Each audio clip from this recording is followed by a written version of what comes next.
It's October 9th, and I am here to do my obligatory video clip post. Don't really feel like doing it today. I have a lot of things I have to do and a lot of things to catch up on, and it's nice outside. I need to repot my plants and try to work on college a little bit, although I've been waiting on books. I need to check into some things, and I'm just very tired of always doing this. I look like maybe a little bit like a nun today. Maybe the red lips doesn't look so nunnish.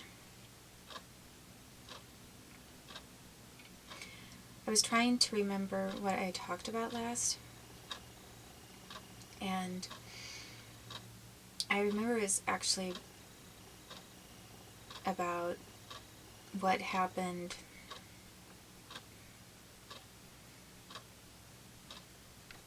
when I was told to basically put myself in danger and find a way to Vancouver, Washington to have a psychological evaluation done. Which I've never seen the test results of myself in person. And on the way back from that place, so I think I'll start from, leaving that psychological evaluation. I did describe, some things that were a little strange that happened during that time, but I think I might need to grab a little bit of coffee, maybe. So I have sort of a scratch in my throat while I talk. So when I was told to, well, basically, it didn't matter what I tried to do. It was sort of like, it didn't, if I tried to comply with their quote-unquote services that they were saying I had to comply with, it didn't even matter if I tried to do that, because they kept me from even complying. All they were doing was stalling for time. It was one stall tactic after the other. There was always a motive to separate me and my son. The only time I think that there was potentially an idea of rejoining us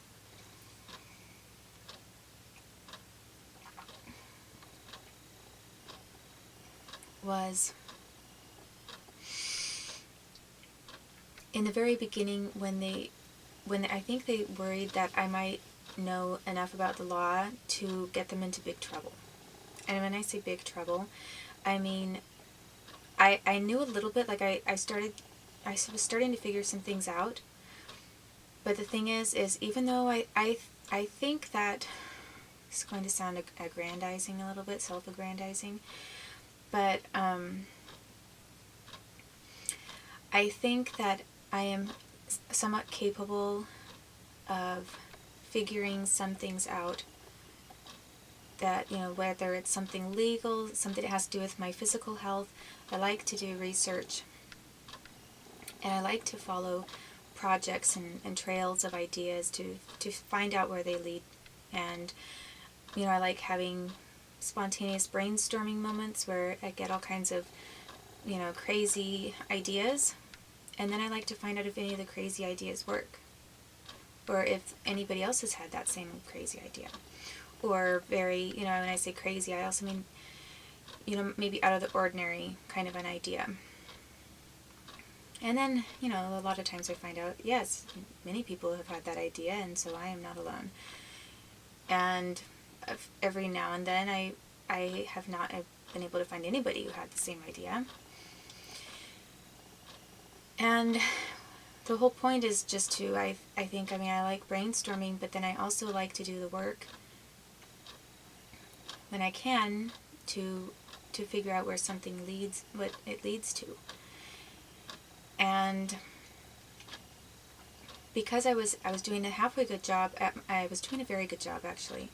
I should give myself credit for doing a very good job, because people thought I had people, I had a lot of people asking me, including lawyers, if I had other lawyers assisting me with my lawsuits, because they didn't understand how I was able to be in college full-time, work a little bit and support myself, and also handle these two lawsuits all on my own as a brand new pro se person. And I think that I would just attribute that to my brainstorming ideas, because I would come up with an idea or compare it with what kind of motion I got from somebody, and then I would take it to the law library and then research that and see where it might lead. And so it was, I think, a combination of having some decent ideas, and I really did do hard work. I really did focus myself, and for very extended periods of time, I mean hours, I spent, I could spend, I don't know how many of those law students, how many of them even would remember me, or even knew who I was, because I didn't know that sometimes people knew who I was and I didn't know who they were.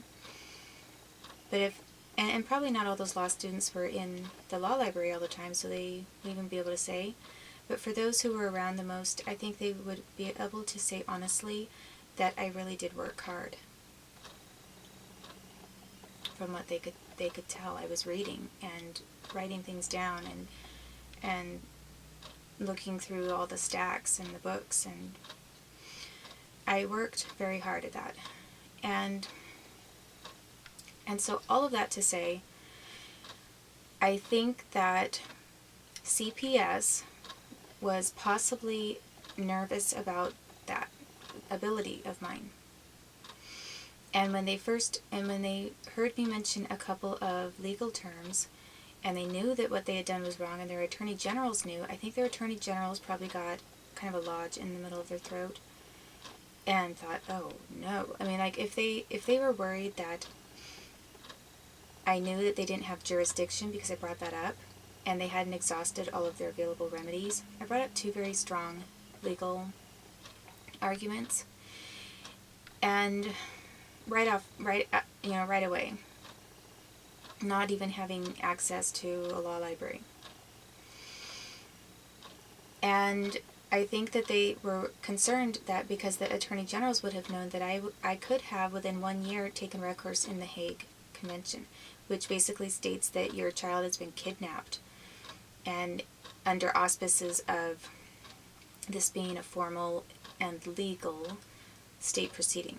And there have been a few cases where people, I think one is in Tennessee, actually. There's a CPS case in Tennessee that occurred where there was a full case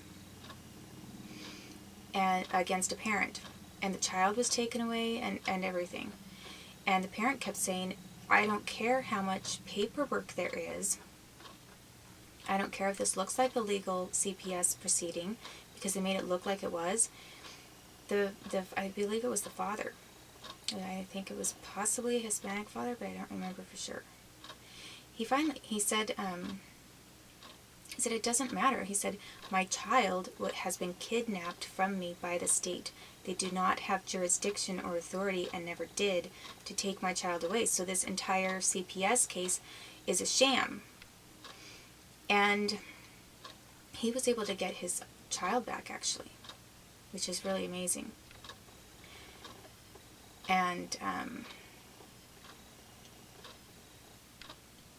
because he had somebody who knew, or he figured it out himself, that it was a kidnapping, and that, you can make anything look legal.